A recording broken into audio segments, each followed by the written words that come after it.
everybody, this video was not planned. As you might be able to tell by my fluffy, poofy hair. It's freshly washed, so anybody who has a problem with my naturally fluffy, poofy hair can kindly click off the video, thank you. But there's been something that's been bouncing around in my brain for the past couple of months, and it's inspired by a couple of different people actually. Silent Songbird, she has a very floppy corset because she wears it so often. And I also saw a video by Trolls Need Hugs earlier this week on being grateful for your illnesses, and I also saw something posted by Kathy Hay, the owner of Foundations Revealed. And I also received some really interesting emails about what the corset represents to people. These emails being entries for the last giveaway that I did. I also got a couple of unrelated emails from people saying, well, maybe I have lost touch with people in the corset community, or I've lost touch being a normal tight lacer because I have so many corsets to cycle through. And the average person who wears corsets, you know, they don't have 50 corsets to cycle through. So I don't really necessarily have to deal with things like repairing your corset or, you know, like extending the life of it a little bit more. While I would argue that's not necessarily true because I have repaired some corsets, I get what you're saying. I do realize that I am in a very privileged position. But you know the story of Cinderella where the prince, he takes the glass slipper and he goes around the town and makes all the girls try on the shoe. I kind of feel like that shoe. Well, actually I'll explain it a different way. So when I started on this corset journey, I would say that's probably close to 5 years ago when I started wearing corsets on a regular basis. I had a couple of homemade corsets, a couple of off-the-rack corsets, and then later on I had my very first custom-made corset, my front lacing cincher by Berserk.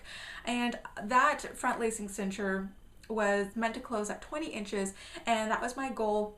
I didn't have any goals of going smaller than that, I don't think, and I thought that was going to be the end of it. You know, I would train down in that one corset and then I'd be done. But there were complications and that didn't happen with that particular corset. So I went on to buy more corsets like Leatherotics, Isabella Corsetry, and I went on to learn more about corset making and make my own corsets as well. And every single time I did, I thought, well, okay, this is going to be the end of it. This is going to be the one that fits me absolutely perfectly. I won't need another one. I could sell off the ones that didn't fit me perfectly, and you know, that would be the end of my journey. Basically, I would have everything I needed, and if I took really good care of this corset, it might last me 5 years, or if it's really good quality, maybe the next 10 to 20 years. But that didn't happen. And when I started making YouTube videos, I think that the one corset that I really wanted to own, the one goal corset that I wanted to save up for, was the Morticia underbust by What Katie Did. That was incredibly gorgeous to me, and I didn't care that it was off the rack. I thought that it would fit my curves perfectly. And it turned out that the size 22 fit my curves pretty perfectly. Like I said before, What Katie Did, they took a huge chance on me and you know, let me review all of their corsets, and I hope I did a good job of that. But I foolishly ordered a size 18 from them, and it did not fit my proportions, and there was absolutely no way that I would have been able to close it what with my rib and hip measurements. So that was an unwise decision on my part. And I think it was at that point that the whole collection began. Not only the corset collection, but also sort of collecting videos on this channel, I guess, because I never intended to do the whole YouTube thing long term. And like I said, I didn't even really want a corset collection in the first place, although it was extremely nice to have. But I kept reviewing corsets, and I kept hoping that after this one it will fit me perfectly, I will be able to train down in it, and that will be the end of it. And it just it never happened. But this whole time that I was doing corset reviews, I had that goal of the one perfect corset always in the back of my mind. So to this day, I still have not found my quote-unquote proverbial perfect corset for training. although there are corsets in my collection that I absolutely love and I'll never get rid of, like my couture sparkle around overbust, it's not practical for everyday wearing. It came really, really close with my contour corset and my poignant corset, but while I was training down in those, there were things, not about the actual corsets themselves, but things about my body that I didn't realize. You know, other little asymmetries, other little things that I hadn't even brought into consideration until after I started training in them. For instance, the distance from the underbust to the waist lengthening as the curve of the waist becomes more extreme. And with my body's little quirks, there were very minor fitting issues that couldn't even have been predicted with a quick mock-up fitting, because there are only little things that come out after extended use, extended wear of the corset at that particular waist reduction. So it's by no means any fault of the corset makers. It's just something that you learn as you go along.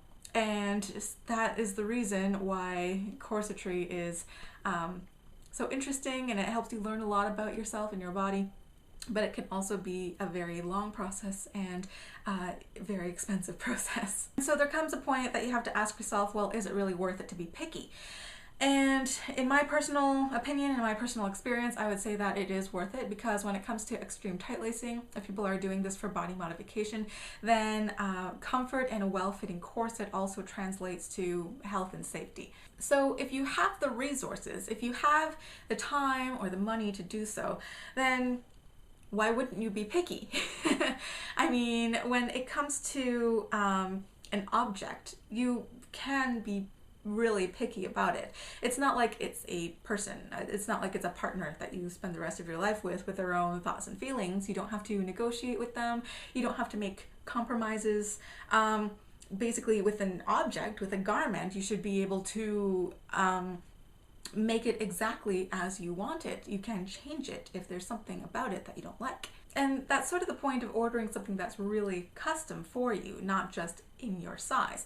That's why I sort of liken it to Cinderella's shoe, because it wasn't just her size, she tried it on and it was good enough, and then she went to the ball. I mean, this shoe was magically conjured on her foot, like she had cast her foot into a mold. So this shoe probably fit around every weird curve around her foot and around every single one of her toes. And so there must have been some other girl in the village that had a foot that was her size, but maybe her pinky toe was just a couple millimeters too long, and that was what made it uncomfortable. And maybe Cinderella herself, if she forgot to clip her toenails short that day, then it wouldn't have fit her foot either. But going on, some people say that the one perfect corset doesn't really exist. And, you know, given my sort of unsuccessful search, I might agree with them, but I'm not giving up. Given the amount of time and finances that I have spent on corsetry, I am pretty frustrated by not having the one really perfect corset, although a few of them have come really, really close. I do have to deal with the occasional bugaboo here and there. So instead of being Cinderella's proverbial shoe, I now sort of feel like Ariel and her hoarding tendencies. And you kind of have to wonder, if Ariel had just met Eric a couple of years earlier and she sang to him and they hooked up right away, would she even have started her hoarding in the first place? Maybe she wouldn't have had so much of an interest in human things if she just found the perfect human right off the bat. But then maybe she wouldn't have really appreciated the journey. She wouldn't have had that adventure. We wouldn't have known that story. And she would have taken the whole thing for granted. And so now I find myself with a very substantial corset collection, and so I guess you can call me a corset collector. Some people might call it a corset hoarder. But I still don't have that one corset that feels like the old friend. I have corsets that feel like old friends, but not like the one that's been with me for years and years and years and years. I don't have the one that feels floppy and is getting kind of threadbare, and it might start to smell a little funky. But I realize that this is a journey, and I find myself in a very unique position of being a corset reviewer, and it's something that I sort of fell into. It was never my intention, but I am extremely grateful for it. I feel very privileged to do this. I like doing corset reviews. I like being able to show people what quality is and teach them how to be picky consumers so that they can save their money. And I like being the guinea pig to test out corsets. And maybe if I had found my one true corset love, or the proverbial perfect corset 3 or 4 years ago, then I wouldn't be here today. I wouldn't have learned as much because I wouldn't have been motivated to. You know, I already had everything I needed. Maybe I wouldn't have taken upon myself to learn how to make corsets, and I wouldn't have been able to appreciate the years and years and years that it takes to learn how to pattern for a corset, and change the silhouette, and do fabric manipulation and body manipulation, and making it all look so beautiful and effortless in the process. I wouldn't have been able to appreciate all of that. Maybe I would have been uninspired to make videos, and I would have just sort of run out of ideas and stop making them. Maybe I would have not gotten so involved with the corsetry community and met so many awesome people. And of course, coming to the very end of this video, the battery decides to die. So what was I going to say? So I still don't have my one absolutely 100% perfect corset for waist training, but unexpectedly I think I found something better through this whole journey, and I'm trying not to be like really flowery and soppy about all of this, but I sort of fell into the whole YouTube thing. It wasn't really my intention, and I don't know if I'm going to be doing YouTube forever. I mean, this site could shut down next week for all I know. Touch wood. I don't even know if I'm going to be doing corsetry forever, because nobody can predict the future. I don't know if I would ever turn this into a full-time successful business. I don't know if that's in the cards for me. So I don't know how long this whole journey is lasting for, but I'm extremely grateful. I realize that I am incredibly privileged to be in this sort of position and to be able to,